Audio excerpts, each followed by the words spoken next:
کہا نہیں، اب جب تک یہ سامان تمہارے گھر میں نہیں پہنچا دوں گا میں اپنے سر سے یہ سامان نہیں اتاروں گا. ان کے گھر تک سلمان فارسی نے وہ سامان پہنچایا. یہ سلمان فارسی کا اخلاق تھا، یہ صحابی کا اخلاق تھا. میرے نوجوان ساتھیوں، ہمیں اور آپ کو اپنے اخلاق کا بھی جائزہ لینا چاہیے. قیامت کے دن اللہ کے یہاں جب ہماری نیکیوں کو تولا جائے گا تو جیسے روزے کو تولا جائے گا، نماز کو تولا جائے گا، زکات کو تولا جائے گا، صدقہ خیرات کو تولا جائے گا، ہمارے اخلاق کو بھی تولا جائے گا. اور اللہ کے نبی فرماتے ہیں ما من شیء یوضع فی المیزان اثقل من حسن الخلق. اللہ کے ترازو پر سب سے وزنی، سب سے وزندار اگر کوئی چیز ہوگی تو اخلاق ہوگا. میرے بھائی اپنے اخلاق کو آپ کی گفتگو، آپ کی بات چیت، آپ کی ٹاکنگ، آپ کی بھاشا، آپ کا وکتویہ وہ بتاتا ہے کہ آپ کا مینر کیا ہے. اسی لیے حضرت لقمان اپنے بچے سے کہتے ہیں اے میرے بچے، اونچی آواز میں لوگوں سے بات نہ کیا کر. وَقْصِدْ فِي مَشِيكَ وَاغْضُضْ مِنْ صَوْتِكَ. جب تو چلا کر تو تیری چال بھی بہت تیز نہ ہو بلکہ بیچ کی چال ہو. اور جب تو بولا کر تو بہت چلا کر کے نہ بولا کر، درمیانی آواز میں بولا کر. إِنَّ أَنكَرَ الْأَصْوَاتِ لَصَوْتُ الْحَمِيرِ. سب سے بری آواز گدھے کی آواز ہوتی ہے. جانتے ہو گدھے کی آواز سب سے بری کیوں ہوتی ہے؟ کیونکہ گدھے کی آواز میں کوئی ردم نہیں ہوتا ہے، کوئی لے نہیں ہوتی ہے، کوئی سر نہیں ہوتا ہے. گدھا بس چلاتا ہے. تو چلانے والوں کو اللہ کے نبی نے پسند نہیں کیا ہے. میرے بھائیو اپنے اخلاق کو دیکھو. اور آگے بڑھی ایک بہت بڑی برائی ہم سماج میں یہ بھی دیکھ رہے ہیں، شادی بیاہ کے اندر بہت ساری غیر اسلامی چیز. اسی بنگال کے اندر ہم نے دیکھا ہلدی کی رسم ہو رہی ہے، اور ہلدی کی رسم جس دن ہو رہی ہے بہت بڑا فنکشن ہو رہا ہے. ساری لڑکیوں نے ہلدی کلر کے کپڑے پہنے ہوئے ہیں، سارے لڑکوں نے ہلدی کلر کے کپڑے پہنے ہوئے ہیں. پورا کھانا پینا ہو رہا ہے. اور کیا ہو رہا ہے صاحب؟ یہ ہلدی کی رسم ہو رہی ہے. مسلمان کی شادی ہے، مسلمان میں بھی اہل حدیث کی شادی ہے، سینے پر ہاتھ باندھنے والے کی شادی ہے، رفع یدین کرنے والے کی شادی ہے. لیکن ہلدی کی رسم اس کے گھر پہ ہو رہی ہے. منگنی کی سیریمنی اور منگنی کی رسم بھی اس کے گھر پہ ہو رہی ہے. اور سونے کی انگوٹھی دلہن کو بھی پہنائی جا رہی ہے، اور سونے کی انگوٹھی دلہے کو بھی پہنائی جا رہی ہے. وہ لوگوں یہ رسمیں کہاں سے آ گئی؟ وہ لوگوں تم نے اپنے پورے نکاح کو، پورے شادی بیاہ کو غیر اسلامی بنا ڈالا، بالکل حرام بنا ڈالا. 400 باراتی آ کے کھا رہے ہیں. باراتیوں کے الگ نخرے ہیں. کہیں تو صاحب بارات اس بات پر لوٹ جاتی ہے کہ بریانی میں گوشت نہیں ہے، اس بات پر بارات لوٹ جاتی ہے. ایسا نہیں.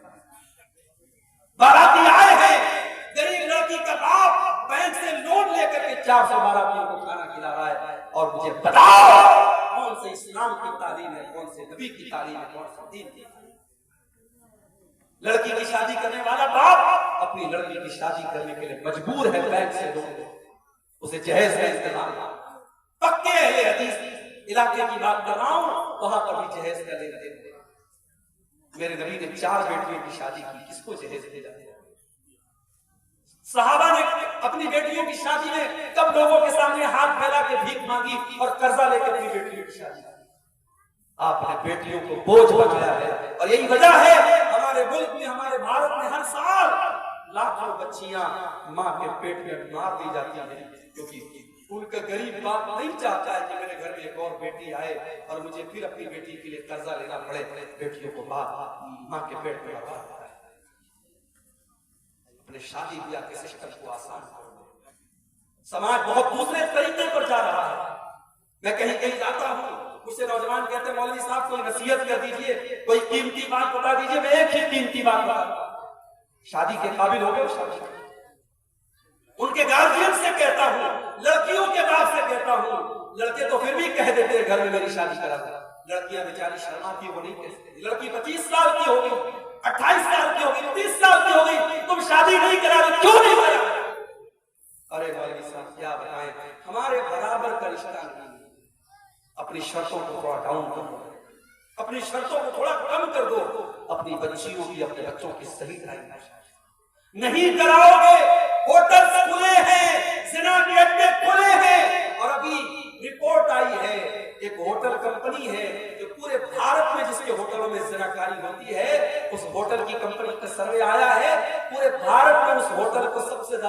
حیدرآباد شہر میں یوز کیا جاتا ہے اور حیدرآباد میں بھی سب سے زیادہ مسلم علاقوں میں یوز ہو رہا ہے.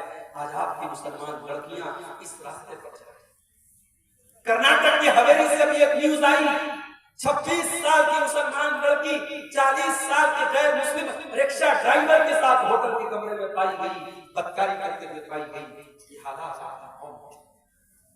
ہمارے اتر پردیش کے بریلی شہر میں 8 سال تک مدرسے میں پڑھنے والی لڑکی آج غیر مسلم کے ساتھ اپنے گھر کو, اپنے باپ کو, اپنے پریوار کو چھوڑ کے جاتی ہے اور غیر مسلم کے ساتھ شادی کرتی ہے اور اس کے مذہب میں داخل ہو جاتی ہے. اسلام کا چھوڑ آپ نے کیا کیا؟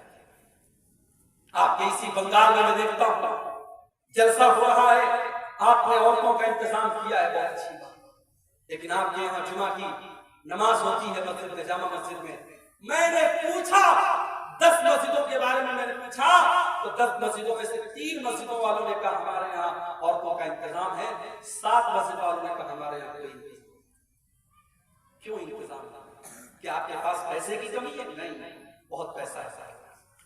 آپ کی شادیاں بتاتی ہیں بہت پیسہ ہے, آپ کی فضول خرچی بتاتی ہے بہت پیسہ ہے, شادی بیاہ کے موقع پر آپ کے لاکھوں کے خرچ بتاتے بہت پیسے ہیں. اگر بچانا چاہتا ہو اپنی قوم کی بچیوں کو, اپنی مہیلاؤں کو, اپنی بیٹیوں کو, میری بات لکھ لو.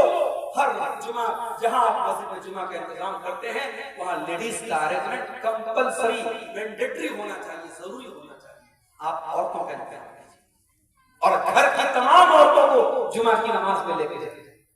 ساس بھی جائے, بہو بھی جائے, بیٹی بھی جائے, ماں بھی جائے. ہمارے یہ بھی عجیب مسئلہ ہے, 70 سال کی بوڑھی ماں گھر سے نکلتی ہے تو چادر میں, نقاب میں, برقعے میں نکلتی ہے, اس کی آنکھ بھی نظر نہیں آتی. اور 18 سال کی چھوکری نکل رہی ہے, بال کھلے ہوئے ہیں, لپسٹک لگا کے, میک اپ کر کے, تمام سر سے پیر تک پوری سج کے سور کے نکل رہی ہے. ماں کو پردے کی شریعت نے پردے کی چھوٹ دی ہے. 60 سال کی عورت ہو جائے, شریعت نے کہا اگر وہ پردہ اتنا نہ بھی کرے تو چلے گا. جس کو پردہ کرنا چاہیے وہ بے پردہ گھوم رہی ہے, اور 60 سال والی جو بوڑھی ہے وہ بیچاری پردہ. میرے بھائیوں, ہمیں سماج کو بدلنا پڑے, ہمیں سمجھنا پڑے گا کہ سماج آج دشت ہو رہا ہے, سماج آج گندا ہو رہا ہے, اور اس سماج کو بچانے کی ذمہ داری ہماری ہے. اگر بیوی اگر بے پردہ گھوم رہی ہے, شوہر کہاں مر گیا؟ اگر بیٹی بے پردہ گھوم رہی ہے, باپ کہاں مر گیا؟ اگر بہن بے پردہ گھوم رہی ہے, بھائی کہاں مر گیا؟ میں بتاؤں کہاں مر گیا؟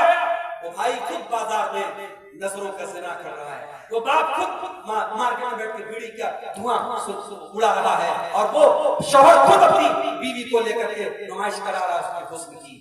میرے بھائیوں, آپ کو غیرت مند بننا پڑے گا, آپ کو حیا دار. اللہ کے نبی فرماتے ہیں ثلاثۃ لا ينظر اللہ عز وجل الیہم یوم القیامہ, 3 لوگ ایسے ہوں گے قیامت کے دن جن کی طرف اللہ تعالیٰ دیکھے گا بھی نہیں, بات بھی نہیں کرے گا, پاک اور صاف بھی نہیں کرے گا. نمبر 1, العاق لوالدی, اپنے ماں باپ کو ستانے والا, اپنے ماں باپ کو دکھ دینے والا, اپنے ماں باپ کو تکلیف دینے والا. مگر یہاں پہ ہم جائیں, اگر ماں باپ کو کوئی صحیح بات پر آپ دکھ دے رہے ہیں, مطلب بلا وجہ ماں باپ آپ سے ناراض ہے, شادی ہو گئی, اب ساس یہ طے کر رہی ہے کہ عورت کو کب مائکے جانا ہے کب نہیں جانا ہے. یہ کون سا اصول ہے میرے بھائی؟ یہ کون سا اصول ہے؟ کتنے گھروں میں ساس یہ بھی طے کرتی ہے کہ بہو کو کب نہانا چاہیے کب نہیں نہانا چاہیے. یعنی جوائنٹ فیملی سسٹم میں پرائیویسی نام کی کوئی چیز نہیں. بہو بیچاری اپنی مرضی سے نہا نہیں سکتی, وہاں نند الگ پہرا دے رہی ہے, ساس الگ پہرا دے رہی ہے. اب وہاں پہ اگر شوہر کہتا ہے کہ میری بیوی ہے, میں نکاح کر کے لایا ہوں, یہ میری مرضی سے مائکے جائے گی, میری مرضی سے آئے گی, اب وہاں پہ ماں ناراض ہو جائے تو اس ناراضگی کا کوئی مطلب نہیں ہے. صحیح بات پر جو اسلام کے حساب سے صحیح ہے, اگر اس بات پر بھی ماں باپ ناراض ہوتے ہیں تو کوئی مطلب نہیں ہے. وہاں پہ اولاد کو چاہیے ماں باپ کو منانے کی کوشش کرے, لیکن ہاں بلا وجہ اگر کوئی ماں باپ کو دکھ دے رہا ہے, تکلیف دے رہا ہے, اور اپنے عیش و آرام پر خود خرچ کر رہا ہے, ماں کا خیال نہیں کر رہا ہے, باپ کا خیال نہیں کر رہا ہے, قیامت میں اللہ تعالیٰ اس کو دیکھے. نمبر 2, والمرأة المترجلہ, وہ عورت جو مردوں کی نقل کرنے والی, مردوں کی چال ڈھال بنانے والی ہو.